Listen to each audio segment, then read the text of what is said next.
मेरे एक x employer, वहाँ पे ये था कि अगर कोई इंसान हाइट पे काम कर रहा है, बुलंदी पे काम कर रहा है, तो लाजमी है कि उसने हार्नेस पहना हुआ हो, वो जो एक बेल्ट होता है जिसे आप अपने आप को टाई कर लेते हैं।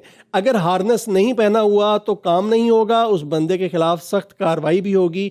तो ये एक उसूल था उस कंपनी का। कभी भी वो कंपनी इस चीज पे कंप्रोमाइज नहीं करती थी, क्योंकि वो इंसानी जान की अहमियत को समझती थी। ये अच्छी कंपनीज की अलामात हैं। अच्छी कंपनी अच्छे पैसे देने वाली नहीं होती। अच्छी कंपनी वो होती है कि जो इन वैल्यूज के ऊपर खड़ी हो। एक कंपनी आपको पैसे तो बड़े अच्छे दे रही है, लेकिन सुबह शाम आप वहां पे जलील हो रहे हैं, तो इसका क्या मतलब है? आप खुश होंगे? क्या आपका इनर सेटिस्फाइड होगा? क्या आप मेंटली रिलैक्स होंगे? बिल्कुल नहीं।